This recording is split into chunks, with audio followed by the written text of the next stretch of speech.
देखें वो उस परेशानी में है और मेरे अंदर भी इस चीज़ का खौफ था, लेकिन मैं फिर बाप था, जो भी हालात थे बेटे को लेके निकलना तो था। मैंने कहीं बाप था घर में, उसको इस हाल में देख भी नहीं सकता था कि जिस तरीके से उसकी कैफियत होती थी, अनकॉन्शियस हो जाता था, वो अपने पाँव पे बैठ नहीं सकता था, उसका सांस फूल जाता था। तो इस तरह तो वहाँ पर एक मौलवी साहब बैठे थे, हमारे इमाम मस्जिद उनके, तो सारी बात सुकून से सुनते रहे। सुनते सुनते उन्होंने लास्ट पे कहा कि शाह जी तुसी फिर हिंदुओं का कोल ही खाते रहे हो, यानी क्या आप हिंदुओं के हाथ का खाते रहे।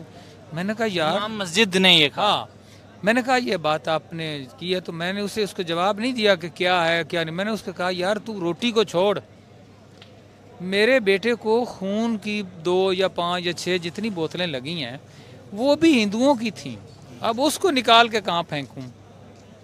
मुझे इसका जवाब दे इस्लाम और कुरान की रूह से।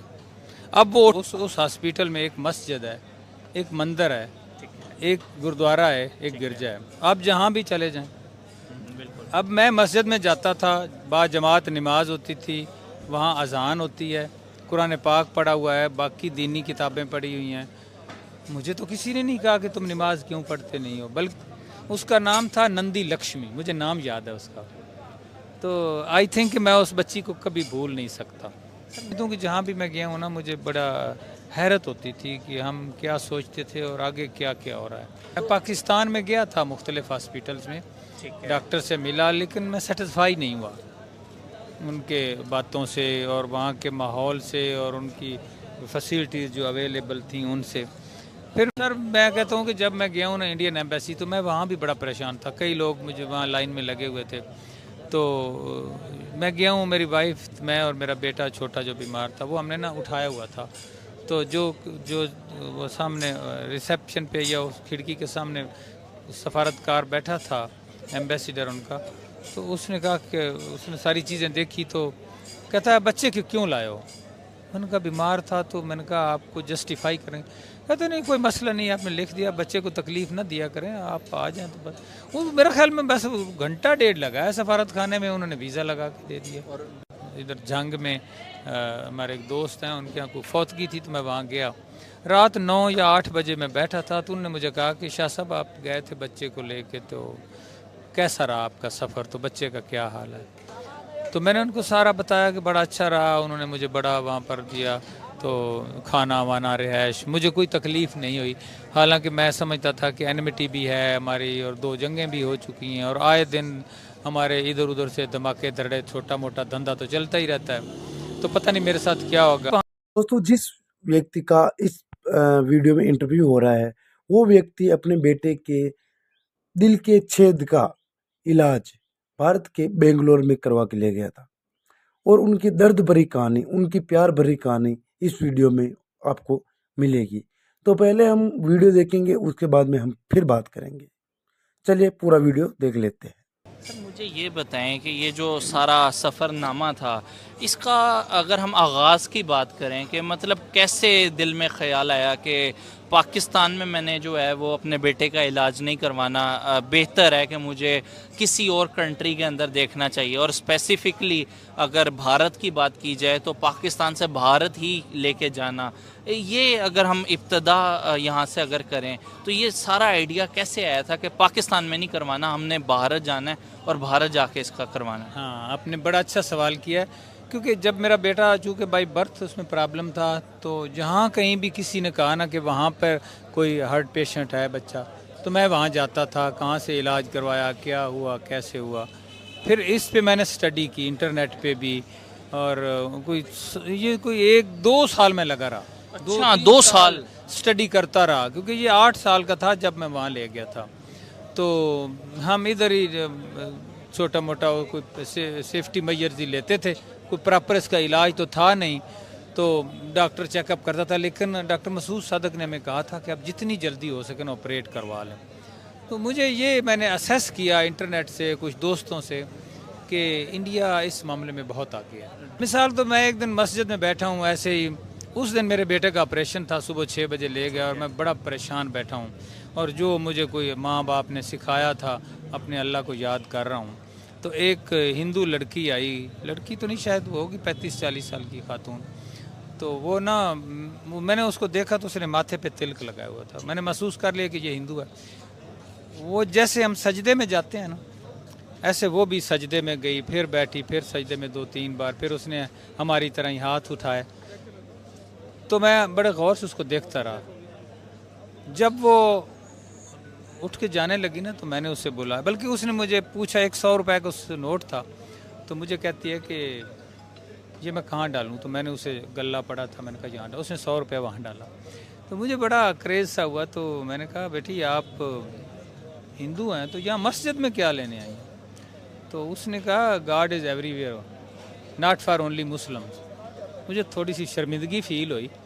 फिर मैंने ना, जो हमारा पंजाबी कल्चर है, हम पंजाब में बेटियों के सर पे ना ऐसे हाथ रखते हैं, तो मैंने उसके सर पे ना पता नहीं क्यों बेअख्तियार हाथ रखा। मैंने कहा बेटी अल्लाह खुश रखे आपको, ठीक। वो चली गई। अब मैं वहाँ कि आप औरत को इज्जत दें, वो आपको उससे 10 गुना ज़्यादा इज्जत देगी। बदकिस्मती है कि हम इज्जत नहीं देते। होता ये था कि अक्सर हॉस्पिटल के कॉरिडोर्स में उसका और मेरा टाकरा हो जाता था, कभी फार्मेसी पे, कभी बाहर, कभी मस्जिद में, कभी इधर मंदिर पे, कभी। तो दूर से मुझे देख के वो सर यूं नीचे कर लेती थी और मुझे उसके सर पे जैसे वो क्रेज़ होता था कि मेरे सर पे ये हाथ रखेगा। उसका नाम था नंदी लक्ष्मी, मुझे नाम याद है उसका।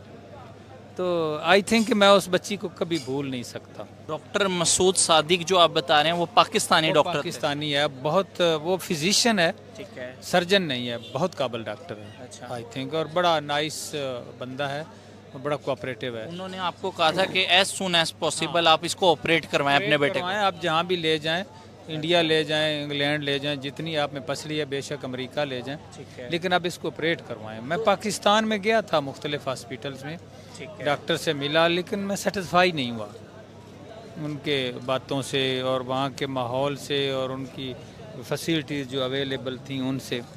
फिर मैंने ये सोचा कि जब वो हमसे इतना आगे हैं, सारा कुछ है, फिर मैंने हॉस्पिटल फ़ोन भी किए, इंटरनेट से नंबर मिल जाते हैं, मुख्तलिफ बातें की और उनका अमला मिला।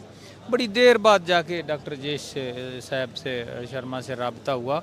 शाम को या 4 या 3 बजे ईमेल की, सुबह 6-7 बजे ईमेल आई थी वजह कुमारी के नाम से, डॉक्टर जेश शर्मा की।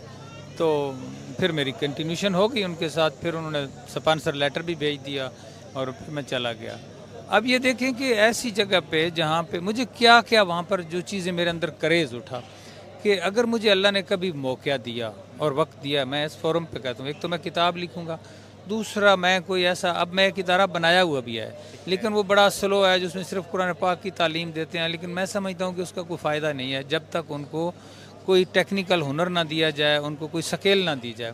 अदरवाइज़ वो ईमान बेचने वाले वही ट्रेडिशनल मुल्ला निकलेंगे। तो डॉक्टर अजय शर्मा ने फिर आपको रिस्पॉन्ड दिया कि आप अपने बेटे को लें, और डॉक्टर अजय शर्मा ने तो रिस्पांस विद इन 12 आवर में रिस्पांस आ गया था। अच्छा, बहुत जल्दी, मतलब शाम को 3-4 बजे ऑफिस टाइमिंग पे किया है, ठीक है, तो सुबह 6-7 बजे उनकी ईमेल आई थी। मैं 9 बजे गया हूँ तो मैंने खोल के उसी पे फिर आगे वर्किंग शुरू कर दी। मेरे ख्याल में उस अगले हार्डली 5 या 6 दिन में मैं इस्लामाबाद एम्बेसी के आगे खड़ा था वीज़े के लिए। वीज़ा इधर आराम से दे दिया इधर की गवर्नमेंट? सर मैं कहता हूँ कि जब मैं गया हूँ ना इंडियन एम्बेसी, तो मैं वहाँ भी बड़ा परेशान था। कई लोग मुझे वहाँ लाइन में लगे हुए थे। तो मैं गया हूँ, मेरी वाइफ, मैं और मेरा बेटा छोटा जो बीमार था वो हमने ना उठाया हुआ था। तो जो वो सामने रिसेप्शन पे या उस खिड़की के सामने सफारतकार बैठा था, एम्बेसडर उनका, तो उसने कहा कि उसने सारी चीज़ें देखी तो कहता है बच्चे क्यों लाए हो? मैंने कहा बीमार था। तो मैंने कहा आपको जस्टिफाई करें? कहते नहीं कोई मसला नहीं, आपने लिख दिया, बच्चे को तकलीफ़ ना दिया करें, आप आ जाएं तो बस। वो मेरे ख्याल में बस घंटा डेढ़ लगा है सफारत खाने में, उन्होंने वीज़ा लगा के दे दिया। और बिहेवियर कैसा था एज अ पाकिस्तानी? मतलब अगर बिहेवियर तो मेरा मतलब है बहुत प्रेज भरती था। अच्छा, मुझे कभी मैं समझता हूँ कि जहाँ भी मैं गया हूँ ना, मुझे बड़ा हैरत होती थी कि हम क्या सोचते थे और आगे क्या क्या हो रहा है। मेरी सारी सोच से अलावा लोगों की मोहब्बत थी। इधर सफारत खाने से ही मैं जब मिला हूँ ना, तो वहीं पर ही मेरा ज़हन बदलना शुरू हो गया, बदलते बदलते। मैंने बताया कि मैं वहाँ से एक चीज़ ले गया था कि अगर मुझे अल्लाह ने मौका दिया तो मैं भी ऐसे कोई इदारा बनाऊँ जिसमें बच्चों को टेक्निकल स्किल हो, वहाँ पर मंदिर भी हो, मस्जिद भी हो, गुरुद्वारा भी हो, गिरजा भी हो। क्यों कैद किया हुआ है? क्यों नहीं, अगर इंडिया में बन सकता तो यहाँ क्यों नहीं बन सकता। इधर जंग में हमारे एक दोस्त हैं, उनके यहाँ कोई फौतगी थी तो मैं वहाँ गया। रात 9 या 8 बजे मैं बैठा था तो उन्होंने मुझे कहा कि शाह साहब आप गए थे बच्चे को लेके, तो कैसा रहा आपका सफ़र, तो बच्चे का क्या हाल है। तो मैंने उनको सारा बताया कि बड़ा अच्छा रहा, उन्होंने मुझे बड़ा वहाँ पर दिया, तो खाना वाना रिहाइश, मुझे कोई तकलीफ़ नहीं हुई। हालांकि मैं समझता था कि एनिमिटी भी है हमारी और 2 जंगें भी हो चुकी हैं और आए दिन हमारे इधर उधर से धमाके धड़े, छोटा मोटा धंधा तो चलता ही रहता है, तो पता नहीं मेरे साथ क्या होगा। वहाँ पर ना वो सारे लोग दस्त बताता रहा, तो वहाँ पर एक मौलवी साहब बैठे थे, हमारे इमाम मस्जिद उनके, तो सारी बात सुकून से सुनते रहे। सुनते सुनते उन्होंने लास्ट पे कहा कि शाह जी तुसी फिर हिंदुओं का कोल ही खाते रहे हो, यानी क्या आप हिंदुओं के हाथ का खाते रहे। मैंने कहा यार, इमाम मस्जिद ने ये कहा। हाँ, मैंने कहा ये बात आपने की है, तो मैंने उसे उसको जवाब नहीं दिया कि क्या है क्या नहीं। मैंने उसको कहा यार तू रोटी को छोड़, मेरे बेटे को खून की 2 या 5 या 6 जितनी बोतलें लगी हैं वो भी हिंदुओं की थी, अब उसको निकाल के कहाँ फेंकूं। मुझे इसका जवाब दे इस्लाम और कुरान की रूह से। अब वो उठ के चलने लगा कि जी मैंने तो नमाज़ पढ़ानी है, मैं जा रहा हूँ। मैंने बाजू से ज़बरदस्ती पकड़ लिया। मैंने कहा तुम लोगों ने ये गंद मचाया हुआ हर तरफ, कितनी घटिया सोच है तुम्हारी, तुम लोग इस आदतों को छोड़ नहीं सकते। क्या है वो तो हमसे ज़्यादा बेहतर, वो सिर्फ वेजिटेरियन है, सब्जी खाते हैं, कद्दू दाल आलू, तुम लोग नहीं खाते। उसमें क्या हिंदू ने कोई इंजेक्शन लगा दिया है। मुझसे, मैंने उसके साथ बड़ी सख्त लहजे में बात की, तो फिर वो वहाँ पे ज़िम्मेदार थे चद्दड़ लोग, उन्होंने मौलवी से कहा कि जाओ मौलवी साहब चले जाओ। अब ऐसे लोग मसलन हर जगह होते हैं, लेकिन हमें इन लोगों को रिग्रेट करना चाहिए। इन लोग परहेज नहीं करना चाहिए। नहीं नहीं, परहेज नहीं हो सकता। देखिए ये क्या कैसी लोग है जी, उन्होंने रोटी खाते रहे हो। इमाम मस्जिद की बात बता रहे हैं आप। वो मौलवी साहब थे, उसी मस्जिद में कहता जी मैंने नमाज़ पढ़ानी, मैं जा रहा हूँ। ऐसा नहीं, मारा शटर को इलाका है, वहाँ का एक बंदा था मुसलमान था, तो मैंने उससे कहा, ऐसे ही मैंने सवाल बड़ा चुभता सा कर दिया। मैंने कहा यार आप मुसलमान हैं, अगर आपको पाकिस्तान की नेशनलिटी मिले तो आप आना पसंद करेंगे। तो वो कहता नहीं, हम इंडियन मुस्लिम कहलवाना ज़्यादा फ़ख्र महसूस करते हैं। तुम समझें कि उस वक्त मेरी माँ जिंदा थी, तो वो कहती थी हाय मेरे, मैं 2 पुत्र भेज रही हूँ, पोतरा भी तो पुत्र भी। पंजाबी है ना, फिर माँ मेरी इस तरह देती थी, तो मैं 2 पुत्र पे गलती हाँ, या अल्लाह दुश्मन मुला के मेरे पुत्रां की मार ना छड्डन, यानी मेरे बच्चों को कहीं वो मार ना दे, मैं 2 पुत्र गलती पई हूँ। वो इस परेशानी च वालदा बैठी, और देखें वो उस परेशानी में है, और मेरे अंदर भी इस चीज़ का खौफ था, लेकिन मैं फिर बाप था, जो भी हालात थे बेटे को लेके निकलना तो था। मैंने कहीं बाप था घर में, उसको इस हाल में देख भी नहीं सकता था कि जिस तरीके से उसकी कैफियत होती थी, अनकॉन्शियस हो जाता था, वो अपने पाँव पे बैठ नहीं सकता था, उसका सांस फूल जाता था, तो इस तरह तो तकलीफ दे सिचुएशन थी, और ये दुख भी, खौफ। बिहेवियर कैसा था एज अ पाकिस्तानी, मतलब अगर बिहेवियर तो मेरा मतलब है बहुत प्रेज भरती था। अच्छा, मुझे कभी मैं समझता हूँ कि जहाँ भी मैं गया हूँ ना, मुझे बड़ा हैरत होती थी कि हम क्या सोचते थे और आगे क्या क्या हो रहा है। मिसाल के तौर पे मैं अब इंडिया में गया हूँ, जब बंगलोर में हूँ, तो उस हॉस्पिटल में एक मस्जिद है, एक मंदिर है, एक गुरुद्वारा है, एक गिरजा है। आप जहाँ भी चले जाएं, अब मैं मस्जिद में जाता था, बाजमात नमाज होती थी, वहाँ अजान होती है, कुरान पाक पढ़ा हुआ है, बाकी दीनी किताबें पढ़ी हुई हैं। मुझे तो किसी ने नहीं कहा कि तुम नमाज क्यों पढ़ते नहीं हो, बल्कि जब हर कमरे में जाए, नमाज कमरे में भी पढ़ा हुआ है, आप कमरे में पढ़ना चाहते हैं पढ़ लें। जैसा कि दोस्तों इस वीडियो में हमने देखा कि किस प्रकार से ये व्यक्ति अपनी आप बीती सुना रहा है।